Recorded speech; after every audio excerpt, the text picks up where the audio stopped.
लहरापुर का दूसरा रोड का चौड़ीकरण किया गया। अगर विकास नहीं हुआ है तो इससे पहले देखिए 2014 में भी क्या परिणाम थे, उसके बाद 2017 की विधानसभा में हम लोगों ने देखा। तो ये परिवर्तन आखिर ऐसे अचानक से परिवर्तन कैसे हो जाएगा? नहीं, डेफिनेटली देखिए, माननीय अखिलेश जी विकास के नाम से आज जाने जाते हैं। दुनिया ने इस बात को लोहा माना है कि आदरणीय अखिलेश जी को आज विकास पुरुष के नाम में जाना जाता है। इतना बेहतरीन एक्सप्रेस वे बनाने का काम किया। अगर बात में सिर्फ विधुना की करूं तो मैं चिकित्सा के क्षेत्र की बताना चाह रहा हूं। चिकित्सा के क्षेत्र में आदरणीय अखिलेश जी ने 100 सैया यहाँ पर हॉस्पिटल है, लेकिन इसका जवाब आप दे दीजिए कि सपा का कहना है कि जो विकास किया उन्होंने किया। नहीं, ऐसी बात नहीं है। 50 सैया हॉस्पिटल और चिकित्सा अगर सुविधाओं को लेकर चलें तो कोविड के शासन काल में भी यहाँ पे चिकित्सा व्यवस्थाएं बहुत अच्छी रही हैं। इसका परिणाम ये है कि देखिए 50 सैया हमारा तैयार है, नेत्र चिकित्सालय हमारा तैयार है और जो भी मद जो बकाया था 10% काम रह गया है, इस महीने के अंत तक हो सकता है हैंड ओवर हो जाए और मेरा प्रयास ये रहेगा जल्द से जल्द उनको चालू बात है। बाबू यादव जी हैं, चूंकि पूर्व राज्य मंत्री हैं, सपा में पहले थे, अब तो शिवपाल जी के साथ आ गए हैं। ये एक तो गढ़ माना जाता था आप लोगों का, पूरा किला ढहा दिया भाजपा ने। देखिए ऐसा है, कभी कभी बहुत झूठ, अगर 100 लोग एक बात को झूठ कहने लगे तो लोग ठग जाते हैं। उस ठगी में काम विकास के बाद भी, चूंकि ये जिन सड़कों का अभी डॉक्टर नवल किशोर जी जिक्र कर रहे थे, आज राष्ट्रीय अध्यक्ष प्रसपा के उस समय पीडब्ल्यूडी के मंत्री थे और इस जिले में सड़कों का जो जाल बिछाया गया है वो सब उन्हीं के कार्यकाल का है। भाजपा के कार्यकाल में 1 किलोमीटर भी कोई नई सड़क कहीं बनी हो तो बता दें। वो तो पूरा ब्यौरा लेके बैठे भाई। हमने कहा नई सड़क पर 1 किलोमीटर। देवेश जी इसका जवाब दीजिए। देखिए, त्वरित आर्थिक योजना के अंतर्गत यहाँ पे 8 किलोमीटर की मैंने केवल एरवा कटरा ब्लॉक में रोडें बनवाई हैं। इसके अलावा 30 किलोमीटर से 32 किलोमीटर की रोड नवनिर्माण किए गए हैं और 235 किलोमीटर की सड़कों की मरम्मत की गई है अभी हाल ही में इसी कोविड। बाबू जी अब इस पर क्या जवाब देंगे? सीधे बता रहे हैं, वो बाकायदे पूरा कागज पत्तर लेके बैठे हुए हैं। मरम्मत होना एक वैधानिक प्रक्रिया है। मरम्मत होना एक वैधानिक प्रक्रिया है। जो सड़कें 3 वर्ष की हो जाती हैं उस पर पुनर्लेपन होता है। अच्छा, ये नवनिर्माण की बात झूठ है? नवनिर्माण की बात हमारी जानकारी में जहां तक है और जैसा जनता ने बताया कि अभी तक उत्तर प्रदेश सरकार द्वारा 1 किलोमीटर की भी कहीं भी कोई सड़क नहीं बनाई गई जिले में। ठीक है, तो अगर कांग्रेस की बात करें तो कांग्रेस भी लगातार प्रदेश में हम लोग देख रहे हैं कि धरना प्रदर्शन और ये सब तो हो रहा है, लेकिन जमीन पे भी कांग्रेस का बहुत बड़ा आधार तो दिख नहीं रहा है। अगर आपके यहाँ की चर्चा करें तो आपको लगता है कि कांग्रेस कहीं है? बिल्कुल लगता है। पूरे भारतवर्ष में कांग्रेस जो है बड़े जोश शोर से आ रही है। ऐसा नहीं, ये तो मतलब अपना प्रचार है, जो जैसा करता है। कांग्रेस प्रचार में कांग्रेस पीछे रह गई कहीं? हाँ, प्रचार में पीछे इसलिए नहीं रह गई, हमारी पार्टी हमेशा मतलब जो किसी की तालमेल रखती रही। यहाँ कोई मतलब विधायक होता रहा तो कार्यकाल जब हमने उसको समर्थन दिया है तो जो उसने विकास काम कराया उसमें हम भी तो साझेदार हैं कि नहीं? उसमें साझेदार है। नहीं, इसके पहले मतलब और जब हिंदुस्तान में सुई नहीं बनती थी, आज हिंदुस्तान में एरोप्लेन कहती 70 सालों में कुछ नहीं किया। बीजेपी तो मतलब 14 से आई, इससे पहले बीजेपी कहाँ थी? इससे पहले बीजेपी कहाँ थी?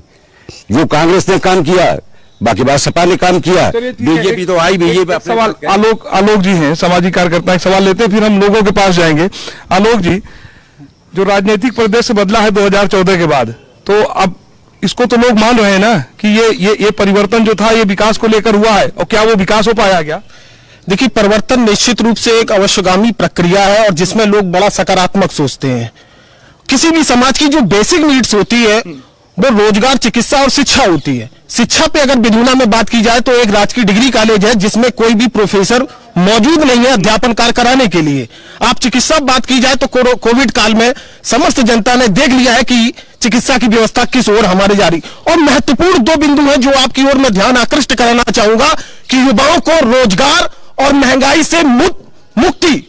आज इतनी ज्यादा महंगाई है और हमारा विश्व में सर्वाधिक 50% से ज्यादा युवा यहाँ का निवासी है और बेरोजगार है। बेरोजगारी के आंकड़े सेंसेक्स से भी ऊंचे चले जा रहे हैं। अगर इन युवाओं को साथ में अगर रोजगार नहीं दिया गया तो परिवर्तन आप निश्चित मानिए संभव है। नवल जी, लेकिन एक सवाल और है, वो आपके लिए है। आज आप बता रहे हैं कि बीजेपी ने पिछले 4.5 साल में कोई काम नहीं किया।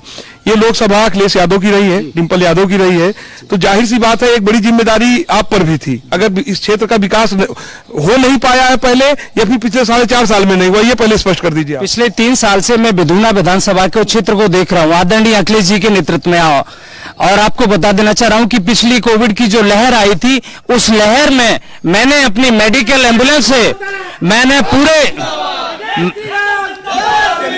पूरे बिधूना में गरीब लोगों को राशन देने का काम किया गया, और राशन देने के साथ मैं आपको बता देना चाह रहा हूं कोविड में क्या काम हुआ हम आएंगे, विधायक जी से भी पूछेंगे, लेकिन और भी बहुत सारे लोग हैं, हम आते हैं, आपके पास भी आते हैं।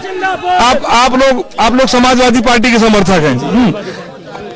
आपने भारतीय जनता पार्टी के जो विधायक प्रतिनिधि उनकी बात सुनी, विकास को लेकर कह रहे हैं कि विकास हुआ है बेहतर, लेकिन हम जानना चाहते हैं कि आप लोग युवा हैं, ठीक है, पार्टी के कार्यकर्ता हैं, पार्टी के समर्थक हैं, लेकिन आप लोगों की भी सरकार थी, तो क्या उस समय काम हुआ था क्या? बिल्कुल,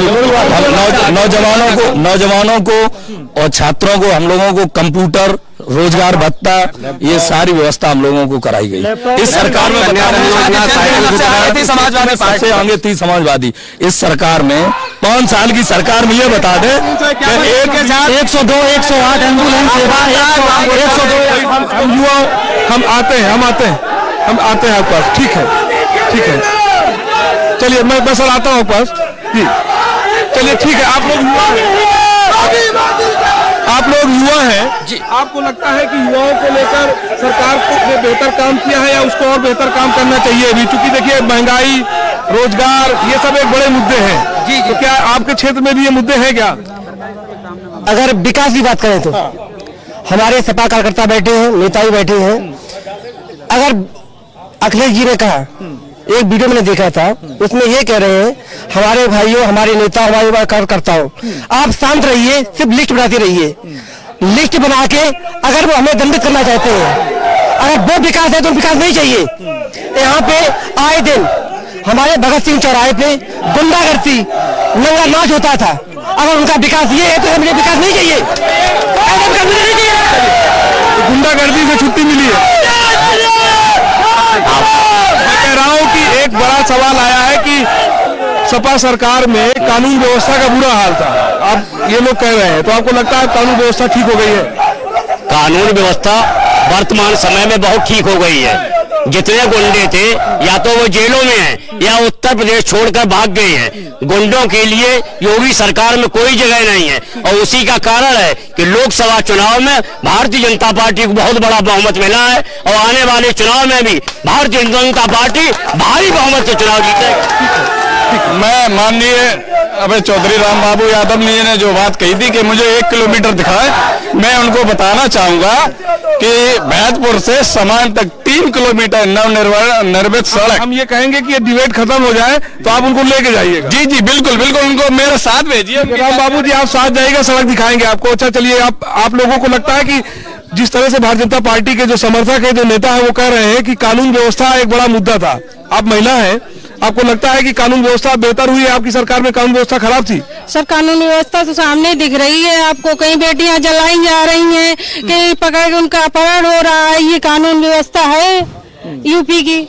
भाजपा तो अपना 4 साल से 4.5 साल से बराबर ताने आ रही है कि मैंने ये किया, मैंने किया। धरातल पे आके तो देखे, एक शिक्षा से लेके देख ले, केवल मोबाइल पे शिक्षा रह गई है, केवल मोबाइल पे। तो अभी तो कोरोना चल रहा है ना, इसलिए मोबाइल पे पढ़ाई सर कोरोना चल रहा है, लेकिन हमारी पीढ़ी तो बर्बाद हो रही है। मैं क्षत्रिय समाज से बिलोंग करती हूँ, मैं कह रही हूँ मेरी पीढ़ी बर्बाद हो रही, मेरे बच्चे बर्बाद हो रहे हैं। अच्छा, कुछ अटेवा के साथी भी आए हैं, इनकी पूरे देश भर में ये मांग है कि पेंशन बहाली को लेकर। मैं यहाँ सभी माननीयों से एक निवेदन करना चाह रहा हूँ कि चाहे हमारे मुख्यमंत्री योगी आदित्यनाथ जी हों या पूर्व मुख्यमंत्री अखिलेश यादव जी हों या हमारे अन्य जो भी माननीय हैं, वो हमारे चाहे विधायक बन जाए, वो सांसद बन जाए, वो 2-2 और 3-3 पेंशन ले रहे हैं, लेकिन हमारा जो कर्मचारी 60 साल सर्विस करता है, उसके बाद भी उसको एक भी पेंशन नहीं। वो 800 रुपए में, 2000 रुपए में, जो हमारे आज महंगाई की दशा देखी जाए तो वो 800 रुपए में कैसे गुजारा होगा? आपका बड़ा संगठन है, चुनाव में मुद्दा बनाएंगे लोग। ये कर्मचारी, अभी आप देख रहे हैं कि हमारे झारखंड में हेमंत सोरेन जी ने इस पेंशन मुद्दे को ही लेकर सरकार बनाई, और मैं दावा करता हूं कि कर्मचारी सरकार, अब की सरकार कर्मचारी ही बनाएगा, ना कि कोई और बनाएगा। कर्मचारी जो होता है वो हर गांव में डिपेंड है और वो हर गांव का वोटर को मॉडिफाई करता है। ठीक, अच्छा कुछ और शिक्षक हैं, कुछ शिक्षक भी हैं जी। आप शिक्षक हैं जी। अब आपकी क्या मांग है बताइए आप लोग।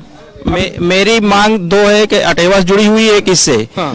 हमारे संविधान में अनुच्छेद 14 है विधि के समक्ष समानता। जब समानता की बात की जाती है तो सांसद, विधायक और न्यायाधीशों को पुरानी पेंशन दी जाती है, कर्मचारियों को क्यों नहीं दी जाती? ये विभेद क्यों है? दूसरा, मेरे माननीय है सत्ताधारी विपक्ष भी है, इस समय एक माध्यमिक शिक्षा के लिए निर्देश जारी कर दिया गया है 8.5 घंटा विद्यालय संचालित करने का शिक्षकों को पढ़ाने के लिए। शिक्षकों को लगातार यांत्रिक बनाया जा रहा है, उसको हम निवेदन करेंगे कि यांत्रिक ना बनाया जाए। अगर हम समाज से, देश से प्यार करते हैं तो शिक्षक को कैंपस में उसको पूरी आजादी दी जाए कि शिक्षा कैसे दी जाए। ये मांग ठीक है, हम तो दिखा रहे हैं, हम आपके पास हैं अभी। आपने ये मांग अपनी और कहीं किसी स्तर पे भेजी है, ज्ञापन अपन दिया? संगठन के द्वारा भेजी गई है। चलिए, हम तो अनुरोध है सरकार से, अगर इनकी बातें आप तक पहुंचे तो जो उन पर संज्ञान लिया जाए। और भी तमाम लोग हैं, देखिए जी, आप तो युवा हैं, आप बताइए। मैं जो है महोदय, बहुत बहुत धन्यवाद आप हम लोगों के बीच में आए। सबसे पहले मैं एक मुख्य बात ये है, जो हमारे समाजवादी पार्टी के भी कुछ कार्यकर्ता मित्रगण खड़े हैं, और रुक जाइए आप बोलिए। और भी तमाम लोग खड़े हैं। जब भारत माता के वंदे मातरम के नारे लगाए गए, क्या भारत माता समाजवादियों की नहीं है? आप भारत माता की जय बोलिए, मैं बोलूंगा जय। आप भारत वंदे मातरम लगाइए, लेकिन इन लोगों ने एक भी नारा नहीं लगाया। ये मेरे दिमाग से देशद्रोही है, मैं नहीं इनको मानता। चलिए ठीक है। चलिए देवेश जी, चूंकि आपके क्षेत्र की विकास की बात हम कर रहे हैं, चर्चा कर रहे हैं, लेकिन अगर युवाओं की बात करें तो आपको लगता है कि इस सरकार में युवाओं की भागीदारी और बढ़ चढ़ के होनी चाहिए क्या? मैं आपको बता दूं, इस सरकार में युवाओं को जो रोजगार मिला है, 30 लाख रोजगार मिला है, और युवाओं को जो सम्मान मिला है वो और किसी सरकार ने नहीं दिया है। और मैं आपको बता दूं कि हम 2022 में 365 प्लस होके दोबारा सत्ता में आ रहे हैं, माननीय योगी और मोदी जी के नेतृत्व में। चलिए, 300 प्लस इस बार जो है भारतीय जनता पार्टी फिर लाने जा रही है। और आपको क्या लगता है कि आप लोग अलग अलग, जिस तरह से शिवपाल जी बात करते हैं या अखिलेश यादव बात करते हैं, उसके बाद आपको लगता है कि व्यवस्थाएं ठीक हो पाएंगी? आप समय आने दीजिए, सारा विपक्ष एक होकर चुनाव लड़ेगा और भाजपा कहीं पता नहीं चलेगी। चलिए ठीक है, देखते हैं भाई, अभी समय है चुनाव में। नवल जी, खास तौर पे अगर इस विधानसभा की चर्चा करें, विधानसभा की बात करें, तो बार-बार ये सवाल आता है कि विधायकों का भी कहना है, ठीक है, उनकी बात जेन्युइन है कि कोरोना के समय में क्या कुछ हो सकता था, क्या स्थिति थी, ये सबने देखा। उसके बावजूद जिस तरह से बताया जा रहा है कि काम हुआ है, कोरोना के समय में भी लोगों की मदद की गई है, तो अब आपको और कैसा विकास चाहिए? देखिए, हमारे यहाँ पर मुझे लग रहा है इस डिबेट में सबसे ज्यादा बुजुर्ग वही हैं और पिता तुल्य, और पिता जो बुजुर्ग बोलते हैं उनकी बात कभी भी असत्य नहीं होती। और मुझे पूरा भरोसा है, 4.5 साल के कार्यकाल में बीजेपी ने सिर्फ झूठ बोलने के अलावा कुछ नहीं काम किया।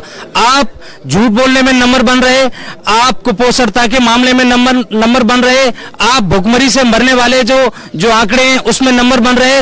आपने पूरे उत्तर प्रदेश में एक भी पावर प्लांट लगाने का काम नहीं किया। आपने अपने घोषणा पत्र में बोला था कि किसानों की आय हम दोगुना करने का काम करेंगे। क्या धरातल पे हमारे किसानों की आय दोगुनी हुई?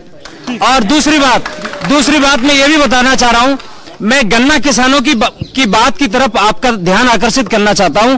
1 बीघा गन्ना की फसल में 60 कुंतल गन्ना पैदा होता है, और 60 कुंतल गन्ना पैदा करने के लिए किसान 20,000 रुपए कम से कम लगाता है, और उसका सरकार से जो अनुमोदित मूल्य है वो 20,000 के आसपास है। तो क्या किसान उससे क्या कर पाएगा? मैं कुल मिला के, लेकिन सरकार का तो ये कहना है कि जो पिछले सरकार का भी गन्ना मूल भुगतान बकाया था, वो भी सरकार ने पे किया है, वो भी सरकार ने भुगतान किया है।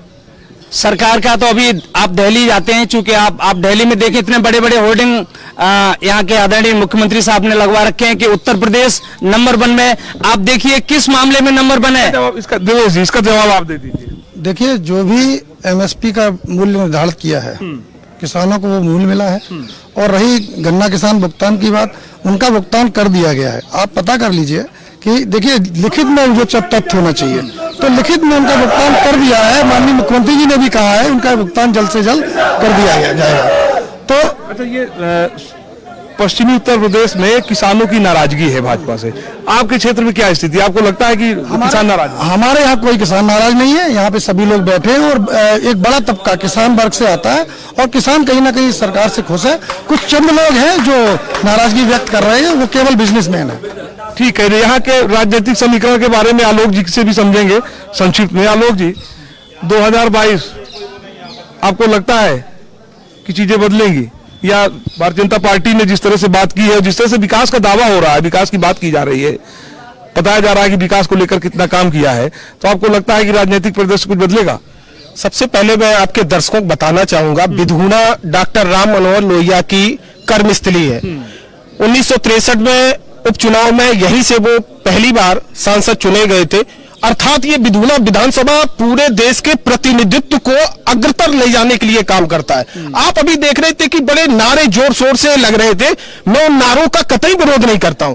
मैं उन युवाओं से ये चाहता हूं कि चिंतन इस पे होना चाहिए, रोजगार पे चिंतन होना चाहिए, महंगाई पे चिंतन होना चाहिए, विकास के मुद्दों पर चिंतन होना चाहिए। भावनात्मक मुद्दे जो आपके मस्तिष्क में सोशल मीडिया के द्वारा जो भारत पाकिस्तान, शमशान कब्रिस्तान और इस तरीके के मुद्दे जो भावनात्मक रखे गए हैं, ये सिर्फ देश को भ्रमित करने के लिए, आपको एक नशा युक्त इंजेक्शन देने के लिए किए गए हैं। अगर इनसे हटके अगर आप बात करेंगे विकास पर, तभी कुछ परिवर्तन हो पाएगा। और एक अंत में आपको और बताना चाहूंगा कि जो मैंने कहा था कि परिवर्तन का प्रतिनिधित्व करता है, आज इतना बेरोजगारी उच्चतम स्तर पर फैली हुई है, तो आप विश्वास मानिएगा कि उत्तर प्रदेश में एक बार बहुत बड़ा उलटफेर और परिवर्तन होने जा रहा है। चलिए ठीक है, लेकिन हम लोगों से भी चर्चा करते हैं, लोगों से बात करते हैं, क्योंकि आप जी इस समय महंगाई सबसे बड़ा मुद्दा, आम आदमी परेशान है। पेट्रोल के दाम कितने हो गए, डीजल के दाम कितने हो गए, कड़ुआ तेल जो सब लोग खाते हैं, चाहे वो गरीब हो चाहे अमीर हो, 200 रुपए के ऊपर बिक रहा है। नौजवान बेरोजगार जो है घूम रहा है, सड़कों पर घूम रहा है। नौजवानों से इनसे पूछिए कहाँ बेरोजगारी, कहाँ? जी जी ठीक है। महंगा पार्टी में कितने रोजगार दिए गए थे? 4.5 साल में भारतीय जनता पार्टी ने 4.5 लाख युवाओं को रोजगार दिया और अनवरत 61 लाख युवाओं को समायोजित किया। और समाजवादी पार्टी में सिर्फ जात विशेष के लोगों को नौकरी दी गई और इस पार्टी में सर्व समाज के व्यक्तियों को नौकरी, उसमें ना जात ना धर्म ना भाषा, कोई चीज का भेदभाव नहीं किया है। ऐसी भारतीय जनता पार्टी 4.5 लाख करोड़ रुपए, 4.5 लाख लोगों को रोजगार दिया गया है। बताइए किसको मिला? आपको मिला रोजगार? आपको मिला? देखिए उस समय समाजवादी पार्टी की सरकार थी, मैं नहीं कहता हूं, लेकिन उसके अलावा सत्ता में माननीय शिवपाल सिंह जो राष्ट्रीय अध्यक्ष हैं प्रसपा के, उनकी भागीदारी थी। वो पीडब्ल्यूडी और सिंचाई मंत्री थी, उन्होंने सिंचाई माफ करने का काम किया था। वो सड़कें उन्होंने बनवाई थी, बिधूना और औरैया की और अजीत मल की सरकार। और जो रोज उन्होंने लैपटॉप देने का भी काम किया था, बेरोजगारी भत्ता देने का काम किया था। बेरोजगारी कब तक दिया? ये भी बताएं, ये भी बताएं कब तक दिया? लैपटॉप कब तक दिए? क्यों बंद किए? जब बेरोजगारी भत्ता दे रहे तो बंद क्यों किया? लैपटॉप क्यों बंद किया? ये भी बताएं। समाजवादी पार्टी के जो जिला अध्यक्ष थे राजवीर यादव, उन्होंने अपने पहले ही जिला पंचायत सदस्य कैंडिडेट बेच दिए थे भाजपा को। अभी जिला पंचायत अध्यक्ष के चुनाव में दिखा दिया उन्हें खेमा पूरा और जिला पंचायत अध्यक्ष हमारा भाजपा का ही रहा। और आने वाली 2022 में पूर्ण बहुमत से भाजपा सरकार होगी। 2022 में सेकुलर दल मिलके, प्रिस्पा और सेकुलर दल मिलके समाजवादियों की सरकार बनेगी। माननीय शिवपाल जी यादव की भागीदारी होगी, प्रिस्पा की भागीदारी होगी उत्तर प्रदेश। शिवपाल जी को उन्होंने अपनी पार्टी में सम्मान नहीं दिया, विचारों को बताओ उन्होंने क्या नहीं किया? सम्मान नहीं दिया, इसीलिए सरकार चली गई थी। अब जब सम्मान आएगी तो सरकार आएगी। जो नेता अपने बाप का नहीं हो पाया, पारिवारिक मामला है उनका, व्यक्तिगत मामला है, उससे कोई लेना देना नहीं। वो उनके परिवार का मामला है, माननीय शिवपाल जी और अखिलेश जी का परिवार। हिसाब से समाजवादी पार्टी अभी और आते हैं जी। जी जी पूछिए। ये जो रोड बेज बस स्टैंड है, अभी तक ना भाजपा सरकार है प्रेजेंट में, उसने भी नहीं संचालन करवा पाई, और जो प्राइवेट ये चल रही है इस पे दलालीगिरी हो रही है और आम आदमी को लाभ नहीं मिल रहा है। और बस स्टैंड जबकि अभी तक चालू नहीं हुआ, इसको इस सरकार ने अनदेखा कर दिया है। ना सपा सरकार में चालू हुआ, ना बीजेपी सरकार में। ये अच्छी बात है कि आम आदमियों की भी बात आती है। नहीं, इसका जवाब एक सेकंड, इसका जवाब विधायक जी से ले लेंगे। देवेश जी, एक आपके क्षेत्र के बस स्टैंड की बात आई है, इसके पहले की भी सरकार वैसी थी। मैं आपको बता दूं, इस बस स्टैंड की नींव समाजवादी पार्टी के समय रखी गई थी, लेकिन समाजवादी पार्टी उस बस स्टैंड को चालू ही नहीं करा पाई अभी तक। आपने चालू शुरू करवाया? मेरे नेतृत्व में कम से कम बसें तो वहां से संचालित होने लगी। हमने जब से भाजपा सरकार बनी है उसके तुरंत बाद इस बस स्टैंड को सुचारू रूप से चालू करने के लिए बसों का आवागमन चालू किया। ठीक है। ये देखिए, विधायक जी कह रहे हैं कि उन्होंने तो काम शुरू करवाया ना, तो अभी तक नहीं हो पाया। मैंने क्या बोला? मैंने बोला कि इस बस स्टैंड की न्यूज, मेरी बात समझ लीजिए, इस बस स्टैंड की न्यूज अभी तक नहीं हो पाया। अरे भाई मेरी बात तो सुन लो, 6 महीने और आपने क्वेश्चन पूछा, मुझे जवाब देने दो। जी। भाई आपकी सरकार में इस बस स्टैंड की नींव रखी गई और बन के चालू भी हो गया, शिलान्यास भी हो गया, ठीक। आपने बस संचालित नहीं कर पाई। जब भारतीय जनता पार्टी सत्ता में आई। नहीं, ये किसी पार्टी से नहीं है। आम आदमी की बात मैं बता रहा हूँ, उसी बात का। हमारी सरकार जब सत्ता में आई, मैंने सुचारू रूप से वहां से बसों का संचालन कराया। चलिए ठीक है, ये जवाब आ गया है। ठीक है, हाँ चलिए, हाँ बताइए। भैया सरकार में सब कहना है भैया का, महिलाओं को सुरक्षा दी। इन्हें पूछ लीजिए, अभी ब्लॉक प्रमुखी चुनाव में महिलाओं की सुरक्षा की बात करते हैं। यहाँ के जिला अधिकारी ने इसी ब्लॉक में समाजवादी पार्टी की ब्लॉक प्रमुख की प्रत्याशी रचना सेंगर का स्वयं क्रॉस किया, उसकी वीडियो भी है, बताइए। और स्वयं वोट एक क्रॉस किया हराने के लिए। उत्पीड़न आज कितना महिला और बता रहे 102, 108, 100 नंबर, 10 नंबर, इतनी सुरक्षा लोगे। और एक सुरक्षा के नाते सिर्फ नाम बदलने से सरकार का काम नहीं हो जाता।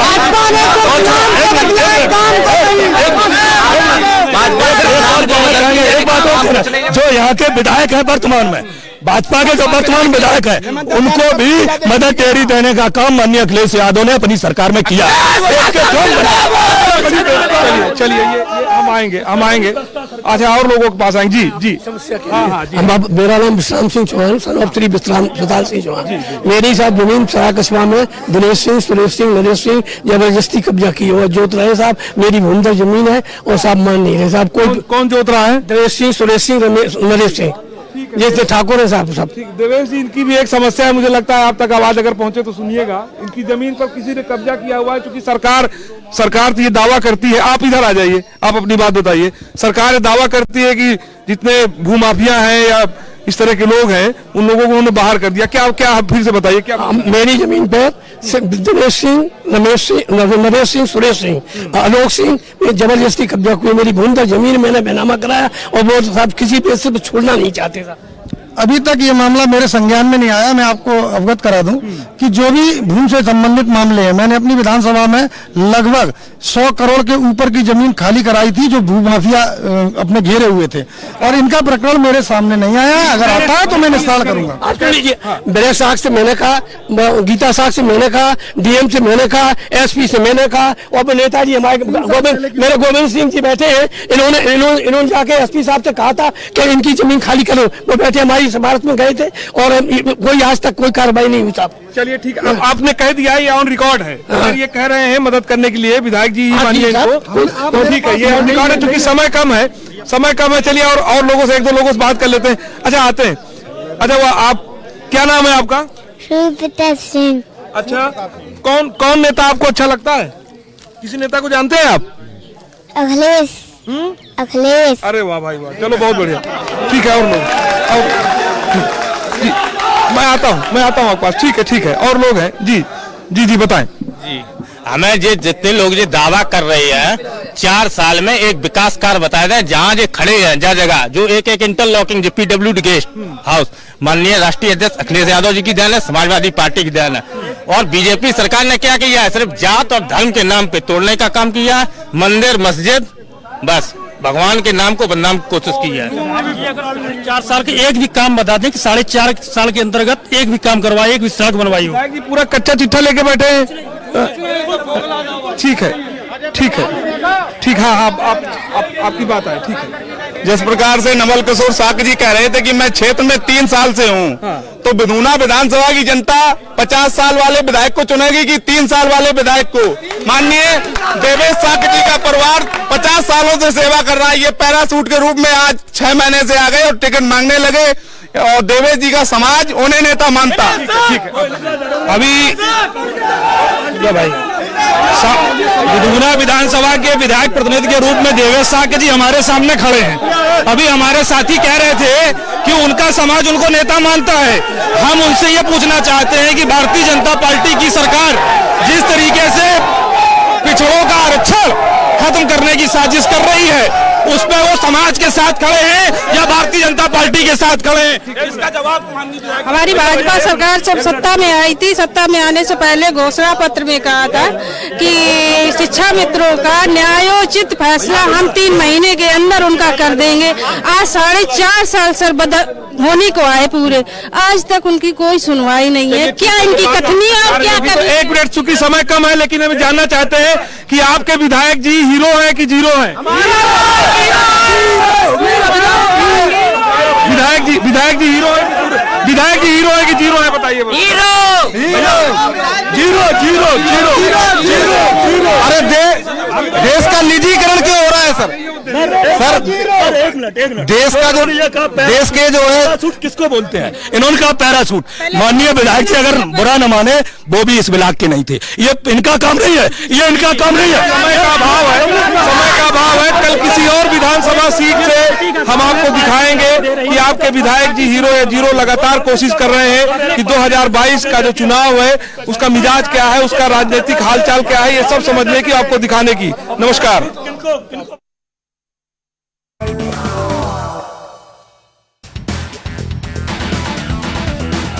अल्ट्राटेक सीमेंट, इसके अल्ट्राटेक